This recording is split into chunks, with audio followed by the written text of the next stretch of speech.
On November 30th of 2022, the world changed forever. Artificial intelligence, or AI, became accessible to the public for free through a tool called chartGbt. chartGpt, which stands for Generative Pre-trained Transformer. a robot you can talk to. that you can log on to and have a conversation with. And it went from 0 to 1 million users in 5 days, which is the fastest any platform has gotten to 1 million users. It took Facebook 2 years, it took Instagram 2 years, it took Pinterest 4 months, and it took Angry Birds 35 days. I think that it has the potential to unravel the very fabric of capitalism itself and what it means for us as individuals. And a little bit later in the video, I'm gonna tell you how you can capitalize on this to 10x how much you make, rather than being afraid of it in the short term and curling up in a ball and putting your head in the sand and like hoping it goes away. It's here and it's only gonna get more dangerous and powerful. So there's 5 major areas that I think it's going to completely turn on its head. Number 1 is the nature of work itself. The second is how businesses operate. The third is the economy overall. The fourth is how we interrelate with one another on a romantic setting, how we choose mates, how we seduce, how we have sex, all of that stuff. And finally, the nature of life itself and how it actually extends to interplanetary life and whether or not aliens exist here on Earth. I'm not a big woo-woo tin hat guy, but I think if you actually think through the logic, there's some really alarming conclusions that you can come to.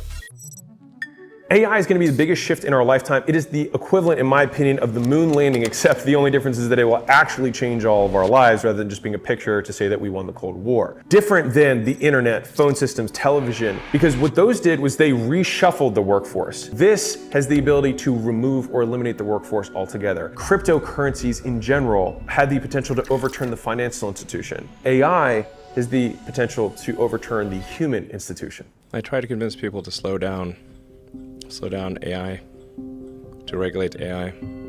I tried for years. If you don't know who I am or you're new to the channel, my name is Alex Hormozi. I'm the founder of Acquisition.com. We're a portfolio of companies that does over $200 million a year, and I make these videos so that you can use them and make lots and lots of money, and hopefully you become a company between $3 and $100 million, and we can invest in your business and help you scale beyond that. So in order for us to productively talk about AI, to understand what the terms we're actually talking about are. AI is a type of technology that helps machines or computers do things that normally need a human brain to do. Stuff like learning, solving problems, making decisions, and understanding what we see or hear. The thing that made the release on November 30th so wild is that ChatGPT democratized access to AI for the first time because it had an interface that we could all use, chat.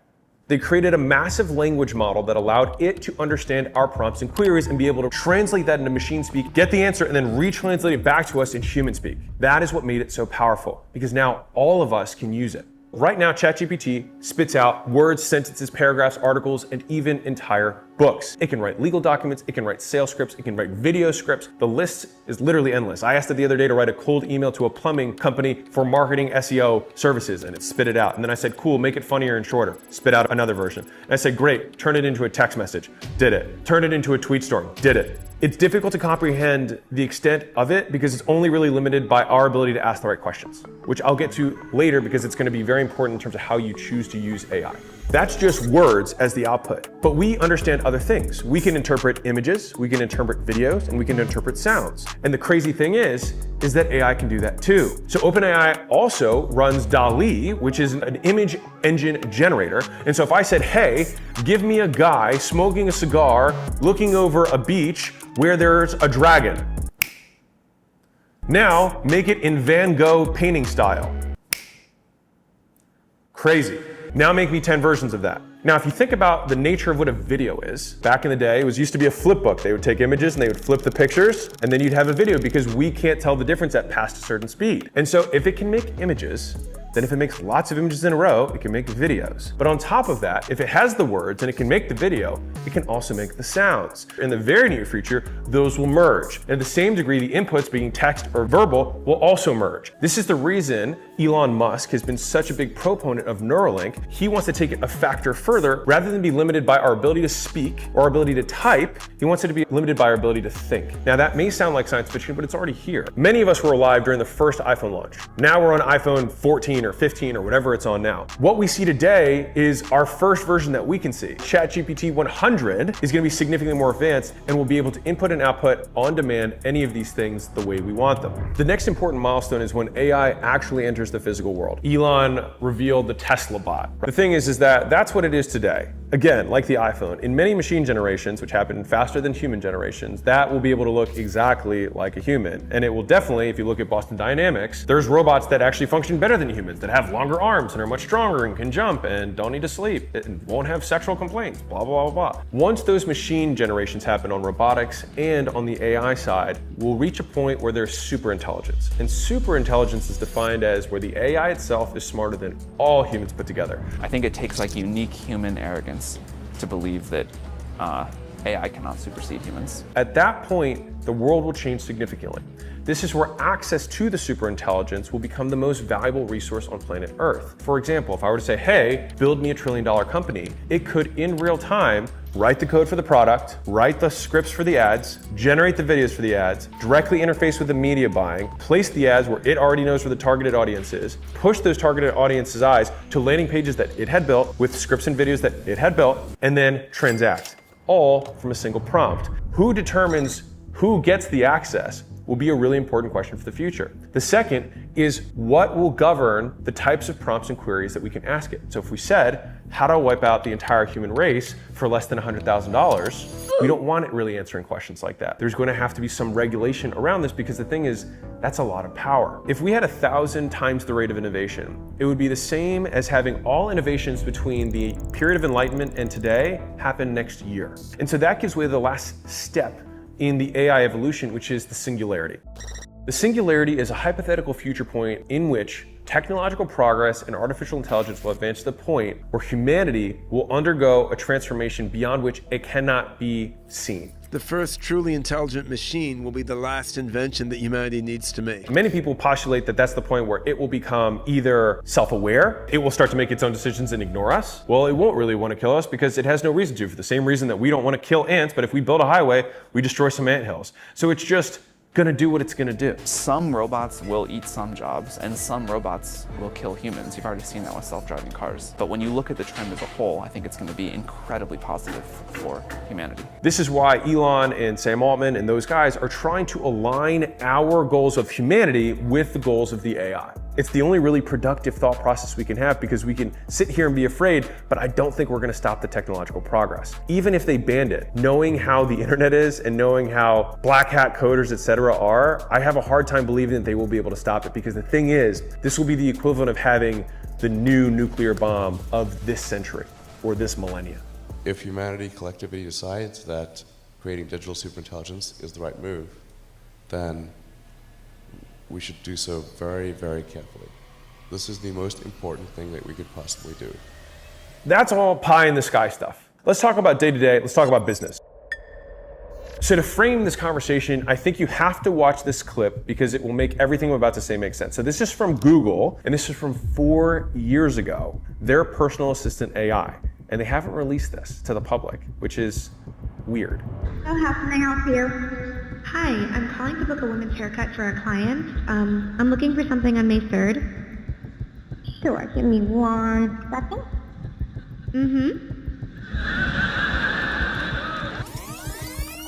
First name is Lisa. Okay, perfect. So I will see Lisa at 10 o'clock on May 3rd. Okay, great. Thanks. Great. Have a great day. Bye. That's the baseline. That was 4 years ago. Now imagine it was a sales call and we have sales AI that's listened to 10 million sales calls. This is the types of things that these people say in these situations. I will say the same thing. And then it iterates and learns over and over again. The AI can live 1 million lifetimes in terms of the amount of volume it can churn through and process and learn from compared to a human. So the best sales guy is gonna have this much experience compared to the best AI sales guy. And so if it can have those calls 24 hours a day in real time to whatever prospect you want, you may even imagine a world where you ask the phone teller, hey, are you a human? And when they say, no, I'm AI, you're relieved because you're like, thank God, I'm talking to the best version of this who can handle my problem right now. So if you were to have asked people, what jobs do you think AI will replace first? Most people said first it'll replace the low skilled jobs, the physical labor, and then it'll be the low skilled white collar jobs, and then it'll be the high skilled white collar jobs like programmers and coders, and then finally maybe it'll replace the creative jobs. But what's interesting is that it actually happened in the reverse order. If you're a copywriter, this has serious implications for you. A logo designer, this has serious implications for you. Customer service, 24 hours a day, in real time, immediate feedback. What happens to all the physicians? It becomes immediate and more accurate for us to have access to a medical AI from our homes. And it can see us because it can interpret data visually too. If you're in finance, it will be able to take all of the raw data and realign it and put it into beautiful Excel sheets. A friend of mine has a father who's a medical malpractice attorney. He asked it to write an argument for why malpractice should not be capped in terms of how much a lawyer can make on a malpractice suit. And then it outlined an entire argument for why it should be uncapped. It happened to be almost identical to the argument that he had after 40 years of experience. You see videos like this, you see all these people on YouTube, you see Instagram posts. Well, what if the AI reads every single Instagram post of all time and ranks them by highest performing, and then merge that with video and deepfakes? We will have pundits and influencers that don't exist. Imagine you could create the perfect celebrity or the perfect spokesperson or the perfect porn star. And with deep fakes, they can work 24 hours a day, say exactly what you want, and what they say has the perfect tone and made to just stimulate the shit out of our dopamine centers. And we're just gonna be plugged in because it knows what we like better than we do. If you don't believe me, go to thispersondoesnotexist.com and just keep refreshing it and it will show you new people. Now, if you remember earlier, a video is made of multiple images put together back to back to back. If it can make an image of a real person, it can make many images of real people. If it can make many images of real people, it can make a video of a real person. And then we'll have questions of verification. Did President Biden say that? Did President Trump say that? Or is it a deepfake? The blue check mark will take on an entirely new meaning in the very near future. Now, those are just a few use cases, but anywhere humans are, it will disrupt. If you are connected to the AI, you can input faster and you can get information back faster because you're not limited by your digits. This will be the next order of magnitude in terms of output and value that individuals will be able to create in the economy. I do think that there's a chance that capitalism as a system for society may be overturned. You're gonna have a huge cost basis that's gonna be eliminated. So things may get cheaper. But at the same time, the money that would have gone to those people that's gonna go into the economy won't be there. The point is that I think there will be significant changes to capitalism overall. Now, one of the nice things, Sam Altman, who's the CEO, they have actually been undergoing the largest UBI study, so Universal Basic Income study, as a result concurrently with this technology. So he knows what they're making. We're going to have an opportunity to push the reset button and think about the world we want. And I think universal basic income is one part of that. He knows the impact of what's going to have. Now, in the short term, we'll be able to harness this. And this is what I think will foster in, at least in the short term, a golden age for humanity in terms of what we're going to be able to accomplish scientifically. I believe that we will be able to achieve nuclear fusion. Fusion is renewable, clean energy for everyone. When you reconstruct the energy infrastructure upon which all of society is laid upon, it changes everything. And so in a very real way, this will be a more significant change or revolution in humanity, in my opinion, than the Industrial Revolution, which changed everything. But let's talk about a very different topic. Let's talk about romance. This is where, in my opinion, it gets a little bit scary. The bottom tier of society have a harder time getting mates, girls or guys. Imagine if we've studied 1 million Tinder conversations to get the first date. There'll be tools probably called First Date AI that can AI from first convo all the way to the date getting set. So let's take it a step further. We have the phone version of this, and you can hear a voice that has been tuned to your preferences of the exact type of voice that you want to hear, that talks to you and listens to you like the kind heart that they are, and they don't care that you talk too much and you only talk about yourself. And when you say these weird things, they just let it go. Because we think we're more complicated than we are, but we really just have inputs that our brain interprets from an electrical signal and then assigns meaning to. And once you know the inputs, you just hit the buttons. And that's what it will learn how to do. Now we fall in love with robots. Take it a step further. The Tesla bot, 5 generations, 10 generations from now, looks like a human and now has that in the brain. What happens when the robot humans are more attractive, more loving, more caring, more considerate, and cheaper than a spouse? Before I explain how you can maximally use this to make the most money and live the best life in the short term based on the skills that we have today, indulge me for one more moment because I think it's really profound and I think it's going to change the way you see the world. Let's talk about aliens. Oh, pull it up, Jamie.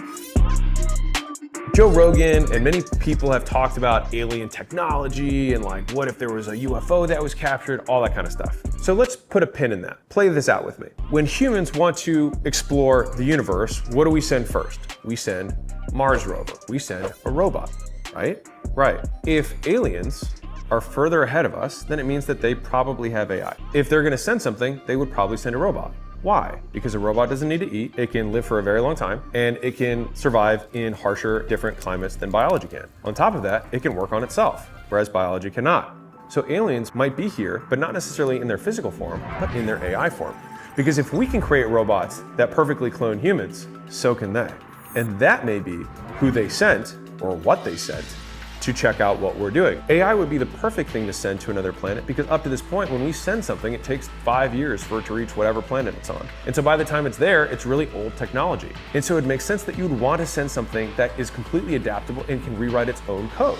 Space exploration may be done by AI more than it is done by humans because this stuff, our flesh, we're super easy to kill. But the AI can live super cold, super hot, no oxygen, lots of oxygen, it's good. And once we solve fusion with it, it won't even need the sun. Which leads to one question about life itself.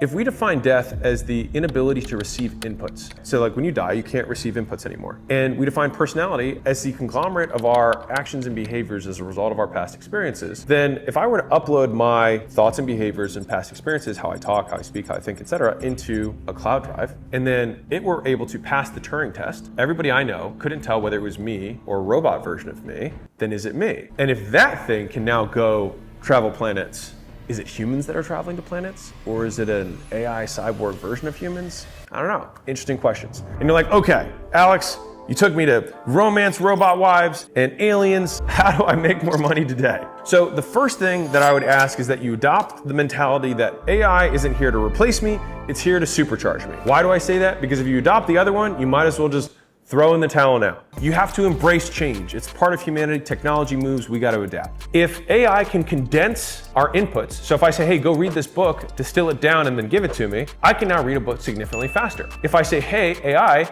go summarize all my email and all my Slack messages and predict what I'm going to say, and then all I need to do is validate it, I can do a day's worth of work in a few minutes. I think of ChatGPT and AI of the future as a filter through which we will perceive the world both in and out. Think of it as your home screen. You read everything through AI because it has already distilled it down to the most important nuggets for you. Then in the output side, it makes predictions on what you would say normally, and it continues to get training it better, and then it sends it. We can consume 10 times the information and produce 10 times the output, which is a 100x increase. So that's level one. The next level is the expert level. And these are the people who are losing sleep over being like, oh my God, this thing can now do my job. If you're an expert, what used to take you 90% of your time, which is generating things, you now expand most of your time to using the machine to generate, and then you spend your time doing QA and validating the information, making tweaks. And so in a very real way, using these tools, you become more valuable to the companies that you work for or the clients that you serve. I'll leave you with this. This video was made entirely by AI, and this is a deep fake. I'm just kidding. But someday, it might be.